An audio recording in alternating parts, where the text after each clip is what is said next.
Hello అండి, welcome to Varahi cooking and DIY. నేను మీ శివ. అందరు ఎలా ఉన్నారు?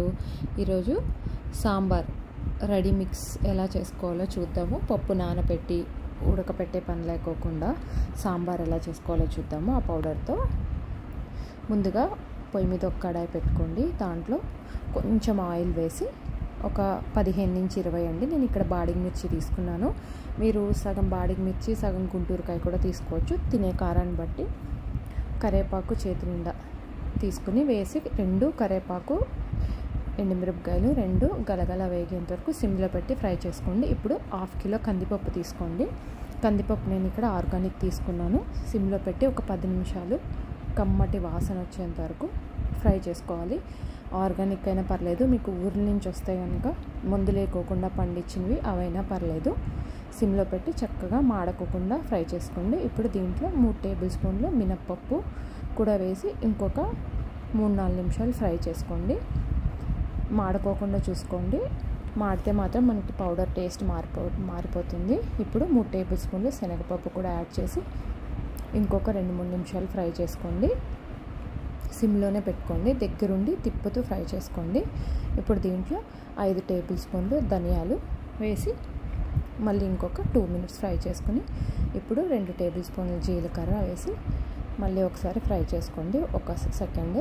ఇప్పుడు దీంట్లో 1 టేబుల్ స్పూను ఆవాలు, 1/2 టీ స్పూను మెంతులు వేసి అన్నీ చక్కగా కలుపుతూ పసుపు కొమ్ము 1, పసుపు కొమ్ము లేకపోతే పసుపు కూడా వేసుకోవచ్చు.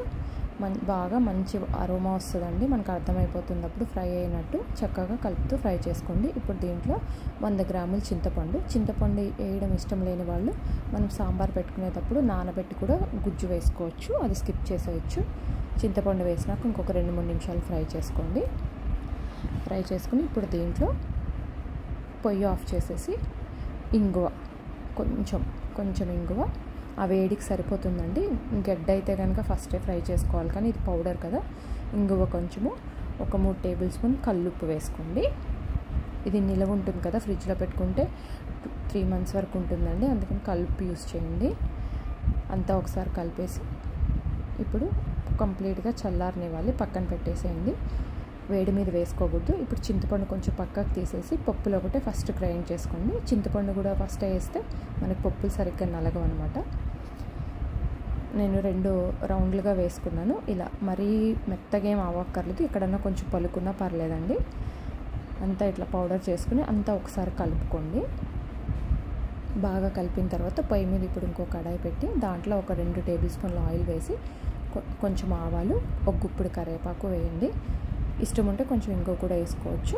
అవి బాగా చిటిపట్లాడిన తర్వాత మనం రెడీ చేసుకున్న పౌడర్ వేసి ఒక్క 2 నిమిషాలు పొయ్యి ఆఫ్ చేసేసేయండి. ఆ వేడి సరిపోతుంది. ఒక 2 నిమిషాలు ఇలా కలుపుకొని పక్కన పెట్టేసుకోండి. ఇప్పుడు దీంతో సాంబార్ ఎలా పెట్టుకోవాలో చూద్దాము. ఇప్పుడు ఒక కుక్కర్ తీసుకోండి. దాంట్లో క్యారెట్, బీన్స్, ములక్కాయలు వేయండి. వేసి పక్కన పెట్టేసేయండి. ఇప్పుడు ఒక గిన్నె తీసుకుని మనం రెడీ చేసుకున్న పౌడర్ 1/2 కప్పు తీసుకోండి. 1/2 కప్పుకి నేను టోటల్గా 1 లీటర్ వాటర్ యాడ్ చేస్తున్నాను. పౌడర్లో కానీ కుక్కర్లో కానీ 1 లీటర్ వాటర్ యాడ్ చేసేసి పొయ్యి మీద పెట్టండి. హై ఫ్లేమ్లో 2 విజిల్స్, సిమ్లో 1 వస్తే చాలు, మనకి బాగా ఉడికిపోతుంది అనమాట.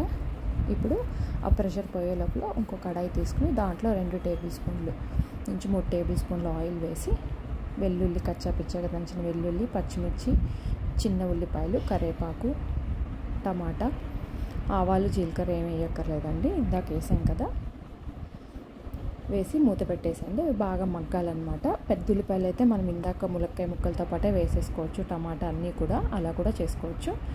మనం రెడీ చేసుకున్న సాంబార్ ఉంది కదా, అది కూడా వేసేసి ఉప్పు ఒకసారి చూసి సిమ్లో పెట్టి ఒక 10 నుంచి 15 నిమిషాలు కుక్ చేసుకుంటే వాటర్ కావాలంటే ఇంకో గ్లాస్ యాడ్ చేసుకోవచ్చు. మనకి సాంబార్ రెడీ అయిపోతుందండి. వర్కింగ్ ఉమెన్స్కి, బ్యాచిలర్స్కి బెస్ట్ ఆప్షన్. తప్పకుండా ట్రై చేయండి. కామెంట్ చేయడం మర్చిపోవద్దు, షేర్ చేయడం మర్చిపోవద్దు. నెక్స్ట్ వీడియోలో మళ్ళీ కలుద్దాం.